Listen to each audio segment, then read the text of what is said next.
Oramos que en esta mañana el Señor hable a nuestras vidas.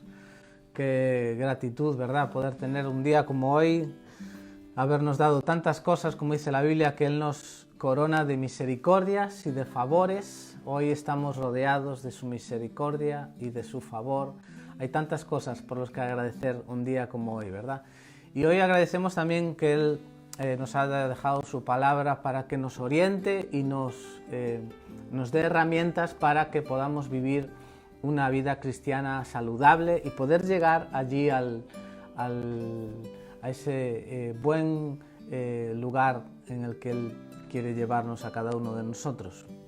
Hay un pasaje en el libro de Mateo que quisiera hablar en esta mañana contigo. Está en Mateo capítulo 3. Son pasajes en donde comienza Jesús su ministerio y nos da bastantes claves que para ti y para mí el día de hoy nos ayudan a entender mejor cuál es el camino que nosotros tenemos que andar. Dice en Mateo capítulo 3, del 1 al 17, dice: en aquellos días vino Juan el Bautista predicando en el desierto de Judea y diciendo: arrepentíos, porque el reino de los cielos se ha acercado.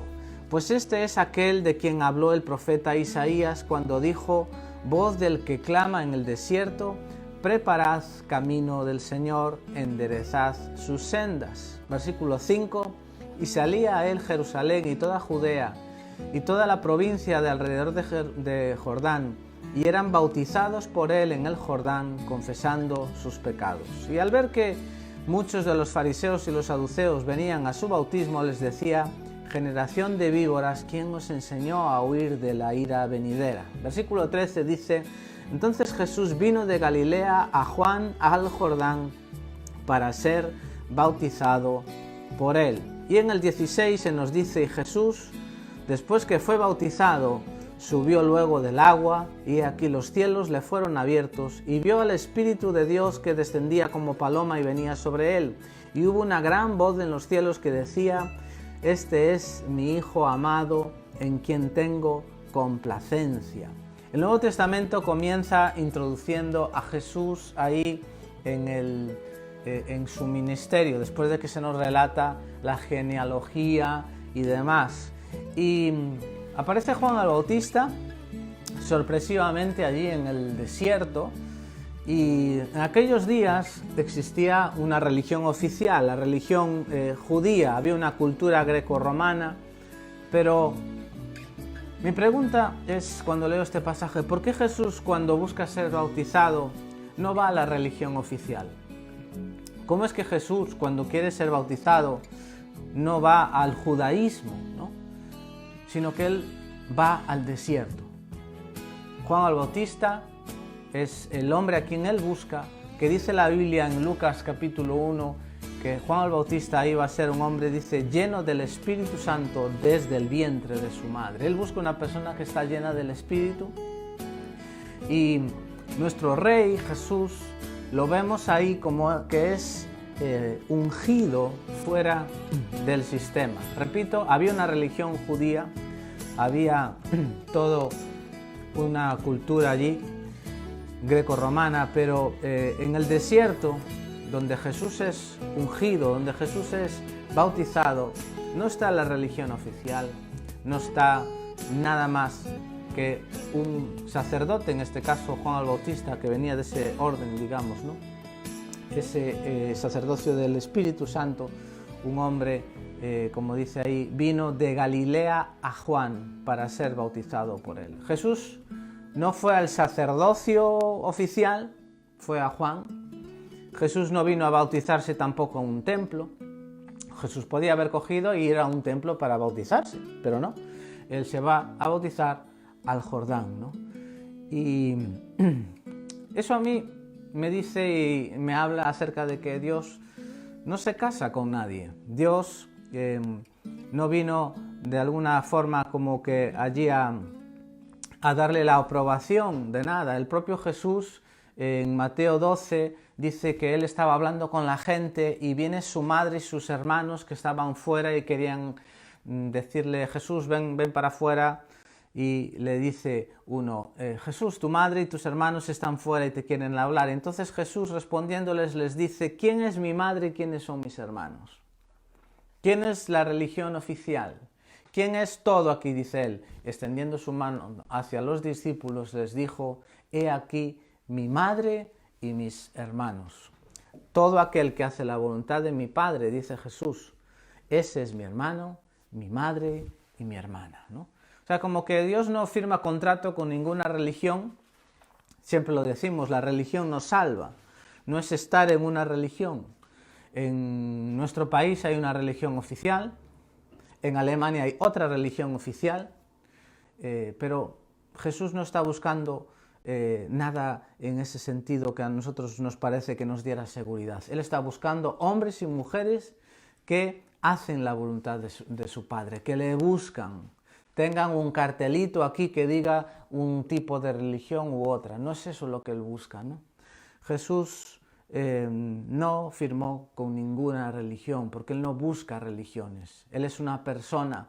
Él es, cuando dice la Biblia, Él es el propio Jesús diciendo, yo soy el camino. El camino es una persona. Yo soy la verdad, yo soy la vida. Y nadie va al Padre sino por mí. Hasta el objetivo, que es una persona también, que es Dios Padre, ¿no? Otra de las cosas que vemos en este pasaje es, por ejemplo, el hecho de que Dios Padre, cuando Jesús se está bautizando, allí Él declara su paternidad. Vemos que el Padre en el Jordán le dice, hubo una voz de los cielos que decía, este es mi Hijo amado en quien tengo complacencia.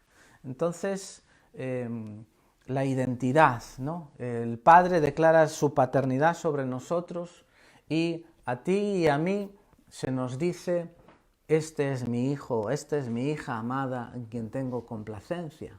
Nosotros, gracias a estar ahora en Cristo, somos también hechos hijos e hijas amadas en quien Dios tiene complacencia. Dios no se complace viendo las galaxias. Dios, cuando quiere complacerse, no busca ver el firmamento.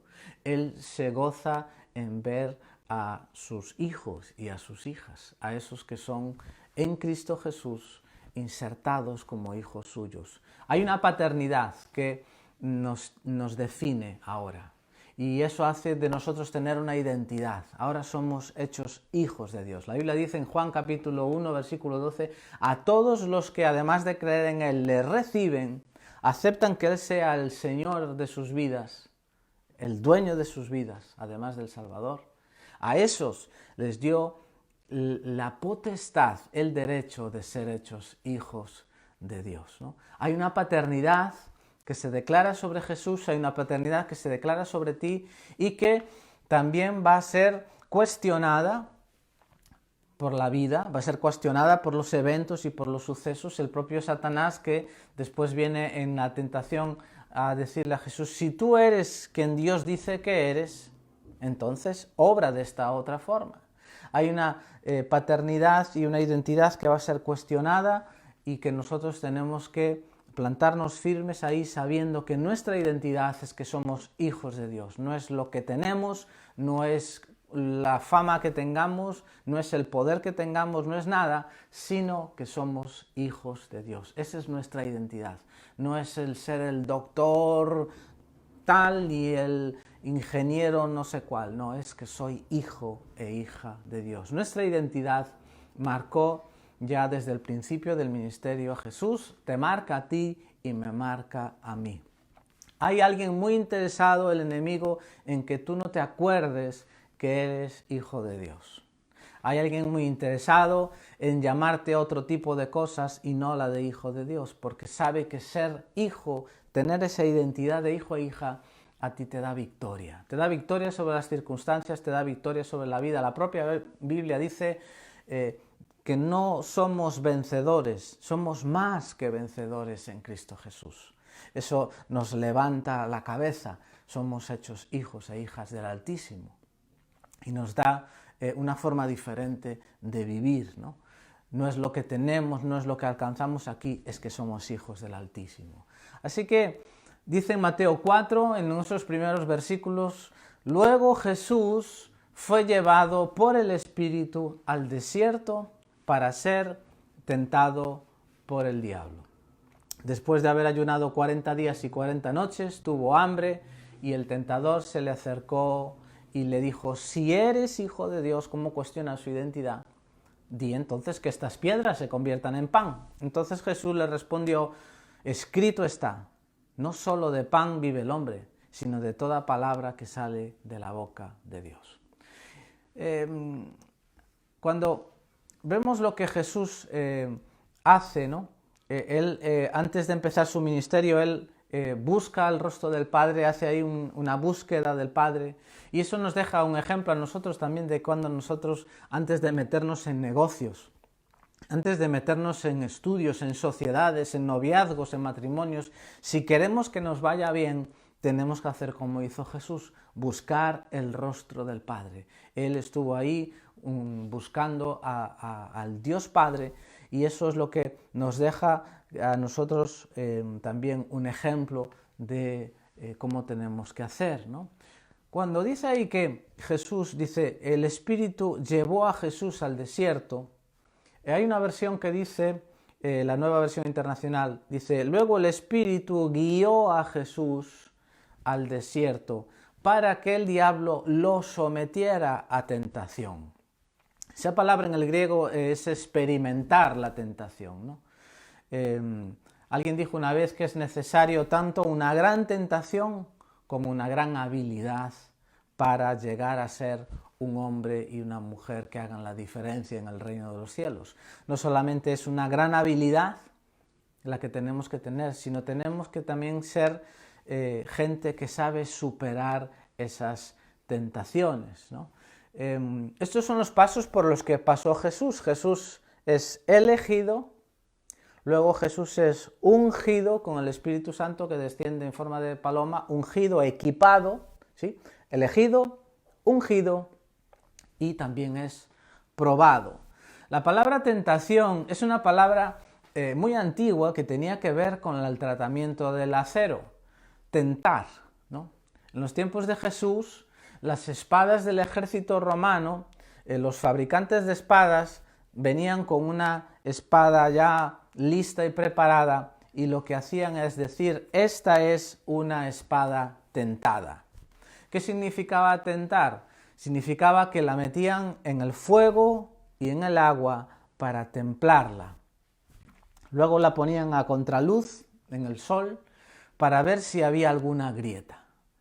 Si había grietas, la metían en el fuego, en el yunque tenía que recibir unos golpes hasta que estuviera completamente compacta, hasta que estuviera esa espada totalmente íntegra, una sola cosa, no tiene dos partes, una sola, y así conseguían una espada tentada. Cuando dice ahí que Jesús fue llevado por el Espíritu al desierto para ser tentado por el diablo, vemos que la tentación no es mala en sí misma. El problema es cuando, estando en la tentación, nosotros en esa invitación abrimos la puerta equivocada. Esa es la parte mala, la mala elección que tomamos en esa oportunidad. Pero la tentación en sí misma no es mala, sino que al ser metidos en fuego, nosotros nos podemos convertir en espadas tentadas, en espadas compactas, íntegras,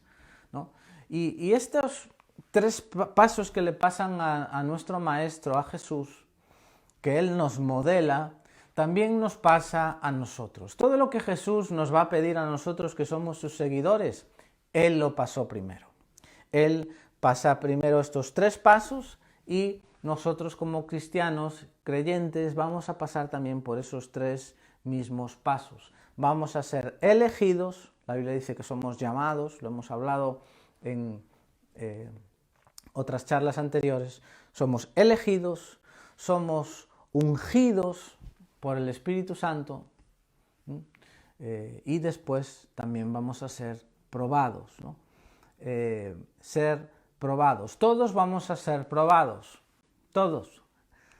Hoy puedes aprender algunas cosas que pueden cambiar el enfoque de la tentación. Todos vamos a ser probados. Somos elegidos, ungidos, pero probados también. Santiago en el capítulo 1 y versículo 12 dice: bienaventurado, que significa feliz, dichoso, el que soporta la tentación, dice, porque cuando haya resistido la prueba, dice allí Santiago, recibirá la corona de vida que Dios ha prometido para los que le aman.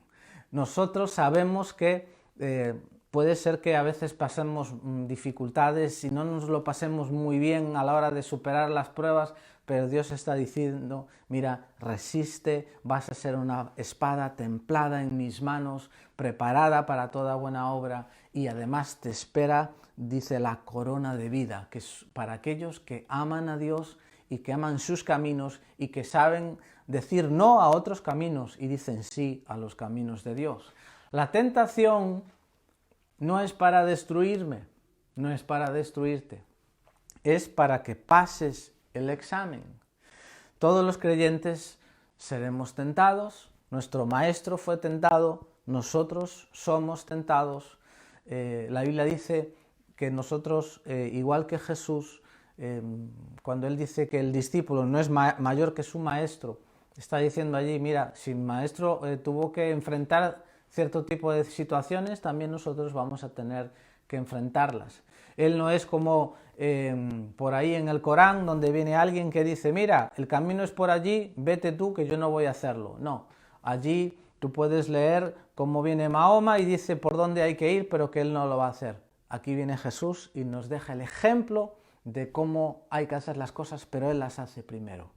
Él siempre va adelante poniéndonos un ejemplo. En el cristianismo se modela con el ejemplo, ¿no? Así que la tentación que supera Jesús, ese momento en el que él enfrenta todo esto, las tentaciones no son para abatirte, no son para destruirte, sino que son para que puedas ser y yo pueda ser una persona forjada. En la tentación somos probados y en ella debemos aprobar el examen. Ser probados en la tentación, pero aprobados, que podamos superarlo, ¿no? Cuando eres probado puedes ver algunas grietas en tu vida, puedes detectar algunas grietas en tu vida, igual que esa espada, ¿no? ¿Para qué? Para que empieces a orar por ellas, para que empieces a trabajarlas, para que busques ayuda, pero el ver esas grietas no son para apuntarte con el dedo y decirte: mira qué tienes aquí, ¿no? Sino que es precisamente para que nosotros sepamos qué áreas tenemos que trabajar, qué áreas tenemos que vigilar, qué herramientas tenemos que buscar, pero el ver nuestras grietas son para que nosotros podamos continuar un camino de una forma mucho mejor, para que podamos ser enteramente preparados para toda buena obra. La tentación viene a nuestra vida no para matarnos, sino para que salgamos airosos. El Espíritu de Dios llevó a Jesús para que saliera airoso, para que Él, en medio de ser probado, fuese aprobado, ¿no? Es una oportunidad gloriosa para que Dios se manifieste en nuestra vida, nos cambie a nosotros y el mundo que está alrededor también vea que hay un camino diferente en el que vivir. Nosotros no solamente somos tentados por el enemigo, hay una realidad que está ahí. Aquí se nos habla de cómo el enemigo vino a tentar, ¿no?, a Jesús. Pero también la Biblia, en el propio libro de Santiago, capítulo 1, se nos habla de que hay otra fuente de tentación que no es la del enemigo, y es esa fuente de tentación que proviene de nuestra vieja naturaleza, que proviene de nuestra carne, como le llama la Biblia, ¿no? Le llama también la concupiscencia, ¿no?, con esa palabra, ¿no?, que viene a ser, dice Santiago, cada uno es tentado cuando de su propia concupiscencia es atraído y seducido. ¿Sí? De nuestra vieja naturaleza somos atraídos y a veces consigue seducirnos, ¿no? Entonces dice, después de que esa concupiscencia dice que ha concebido, da a luz el pecado y el pecado da a luz muerte, ¿no? Así que hay otra fuente de tentaciones que es nuestra vieja naturaleza. No es el diablo siempre el autor de las tentaciones. Muchas veces él se quiere aprovechar de nuestra concupiscencia, de nuestra carne, de nuestra vieja naturaleza, por supuesto. Pero hay tentaciones que vienen a nosotros que son muchas veces cosas que provienen a veces de nosotros mismos, ¿no? Así que somos elegidos, somos ungidos y somos probados. Es curioso porque estas tres partes por las que pasó Jesús y por las que pasamos también todos los creyentes, esto también se aplica a muchas áreas de nuestra vida. Se aplica a nuestra área, en nuestra vida cristiana. Se aplica en el trabajo. Se aplica en el matrimonio, por ejemplo.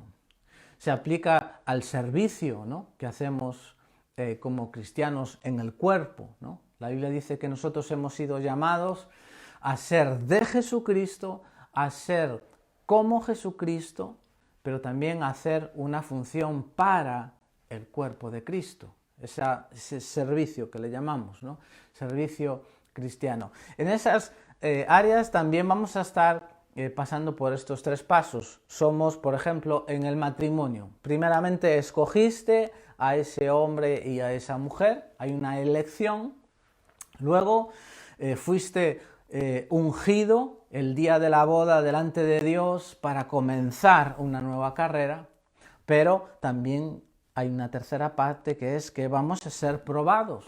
Por eso es tan importante que además de las buenas intenciones que se tienen cuando uno se case, también tengamos la información y tengamos herramientas para construir una estrategia de victoria, ¿no?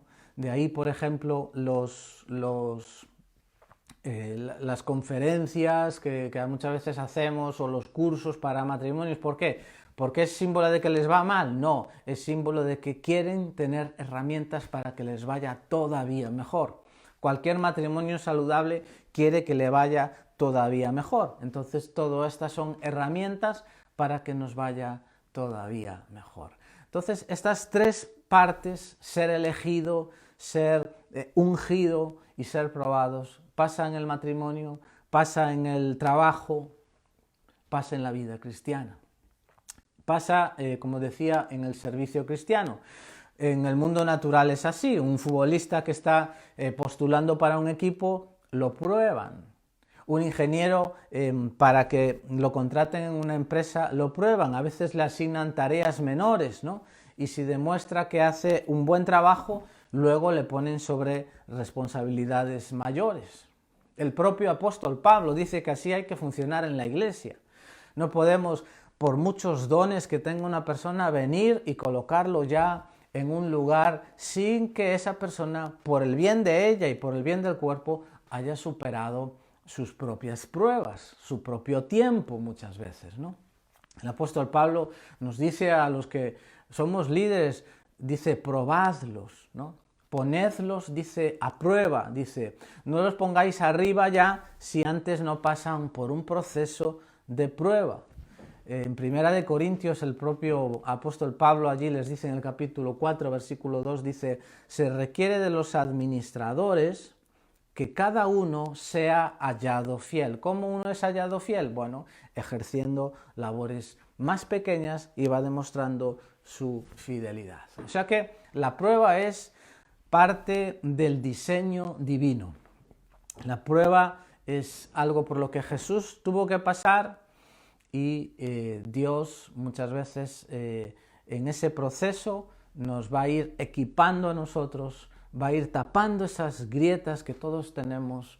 Todos tenemos grietas, unos tienen grietas de un tipo, otros de otro, y en la prueba muchas veces vamos a detectar qué es lo que nos ocurre, por qué reaccionamos de esas formas a veces, qué es lo que está mal, por qué hay ciertas cosas que nos sacan de quicio. Bueno, ahí hay algo que hay que analizar, ¿no? Entonces, el propio Jesús en este proceso de prueba, aquí el tentador dice que le ofrece 3 tipos de tentaciones diferentes, cada una en un lugar, ¿no?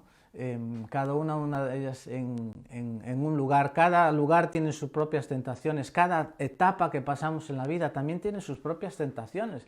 La propia situación que ha traído el COVID y este aislamiento con respecto a muchas cosas, como por ejemplo a la iglesia, está trayendo sus propias tentaciones. La gente está en estas situaciones siendo tentadas, como ya hablábamos en marzo del año pasado, iba a venir tentaciones a todos los niveles, porque cada etapa y cada lugar también pues tiene su propia tentación, ¿no?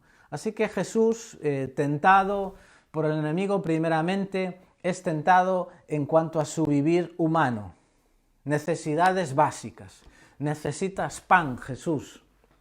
El diablo ve que él necesita algo físico, en ese caso pan.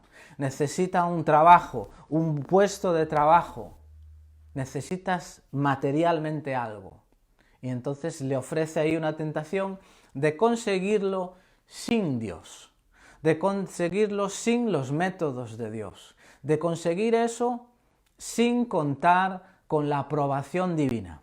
Es como, por ejemplo, ¿verdad?, en muchas situaciones en las que se nos tienta a conseguir pues, un puesto de trabajo pues, con un soborno. Eso es pan sin Dios. Dios no va a aprobar eso. Hay gente que le interesa, pero un creyente no puede aceptar un pan sin Dios. Quiere que se suba, ese creyente quiere subirse a una barca donde Jesús esté en esa barca.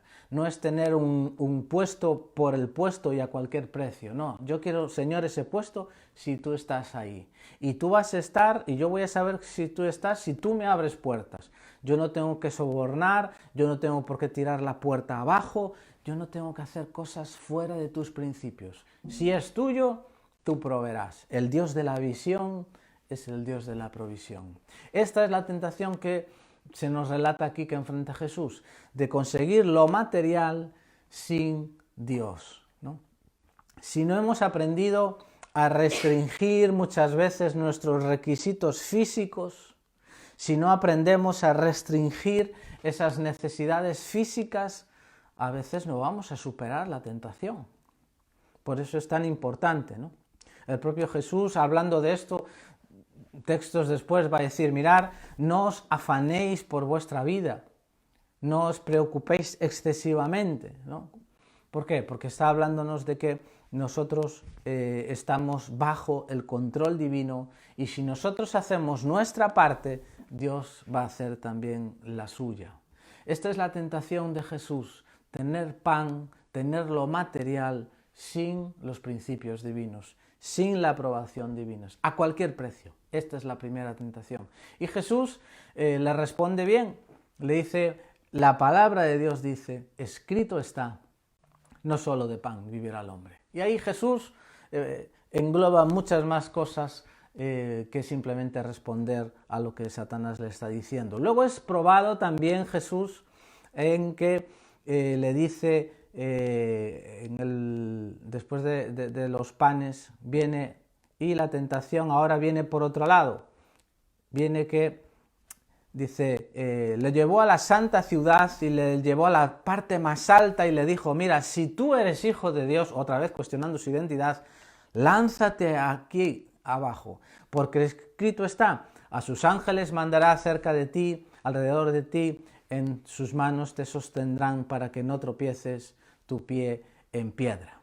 Jesús le dice, también escrito está, no tentarás al Señor tu Dios. Es curioso que el diablo le recita la palabra de Dios, pero se salta una parte, por eso es tan importante que conozcamos la palabra de Dios.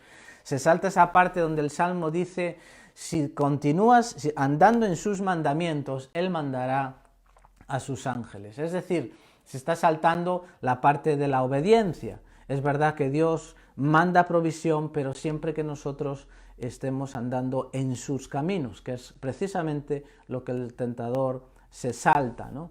Esa parte de obviar ese versículo. Entonces, fíjate cómo ahí quiere proponerle tener fama sin la aprobación de Dios, sin los principios de Dios. Pero también el propio Jesús nos está enseñando de que nosotros derrotamos a Satanás cuando no tentamos a Dios.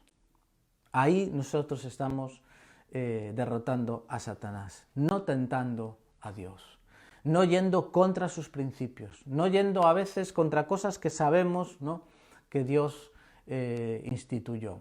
A veces los propios cristianos estamos tentando a Dios. Cuando cogemos nuestro coche y lo ponemos a 200 por hora, eso es tentar a Dios. A veces estamos tentando a Dios cuando seguimos maltratando nuestro cuerpo físico con sustancias que sabemos que están mal. Sabemos que nos estamos arriesgando la vida. Estamos tentando a Dios también. Estamos tentando a Dios cuando vemos una anomalía en nuestro cuerpo y no vamos al médico para ver qué es lo que está pasando. No, el Señor sabe. No, eso es tentar a Dios, ¿verdad? Tenemos a veces peligros en nuestro propio cuerpo y seguimos haciendo ciertas cosas que ponen en peligro nuestra vida. Eso es tentar a Dios. Y vencemos al tentador no tentando al Señor, ¿no? Aquí, hoy en día esto lo vemos mucho. La religión más poderosa por ahí es la que hace milagros. La que hace, donde se vean milagros, ese es el lugar donde tenemos que estar. Y Jesús enseña que no es así. Donde tenemos que estar es siguiendo a Cristo y siguiendo sus principios. Y si hay milagros, que los habrá, bienvenidos son. Pero no vamos detrás de los milagros. Tírate de aquí arriba, haz un milagro espectacular y entonces la gente sabrá el camino. No se trata de eso. Se trata de que tenemos que buscar los principios de Dios, la obediencia a Dios, y los milagros vendrán. Estas señales seguirán a los que creen, dice la Biblia. No dice que los que creen seguirán a las señales, ¿no? Y la tercera de las tentaciones, leemos también en el texto de Mateo, cómo después de estas dos viene y le dice a Jesús, mira, de nuevo le llevó a un monte muy alto y le dijo, todos los reinos del mundo y sus riquezas te daré si te arrodillas ante mí y me adoras. Y entonces Jesús le dijo, vete, Satanás, porque escrito está, al Señor tu Dios adorarás y a Él solo servirás. Entonces el diablo lo dejó y unos ángeles vinieron y lo sirvieron.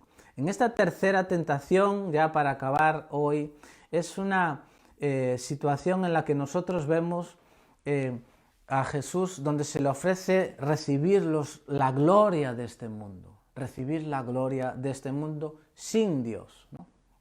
Sin que sea Dios el que se la dé, ¿no? Le ofrece a Él la gloria. Muchas veces nosotros para obtener cualquier parte de la gloria de este mundo vamos a tener que hacer cosas que no son lícitas y ahí tenemos que saber decir no. A veces derrotaremos al propio tentador simplemente adorando a Dios y sirviendo únicamente a Dios y no a otras cosas. Ahí vamos a tener victoria, ¿no? La adoración solamente a Dios nos trae al único reino eterno de Dios, el adorar solamente a Él. Esa fue la tentación número 3. Y mira, todas las tentaciones de los escogidos van a tener estos elementos. Somos elegidos, somos ungidos por el Espíritu Santo y ahora vamos a estar venciendo las tentaciones con la ayuda de Dios para ser esas espadas forjadas, esas espadas preparadas para toda buena obra, siendo aprobados cuando somos probados para la gloria de Dios. Y Dios, sentado en su trono, seguirá reinando, control sobre nosotros, seguirá controlando todas las cosas y todo lo que necesitamos, Dios nos lo va a proveer. Muchas bendiciones. Acordaros que el miércoles tendremos un pequeño espacio donde vamos a seguir estudiando este reino de los cielos, aquí en Facebook, donde vamos a ir conociendo estas claves y cómo es el reino de los cielos, cómo Jesús explica qué es el reino, cómo es el reino, cómo funciona el reino. Muchas bendiciones, que pases un muy buen domingo. Un saludo.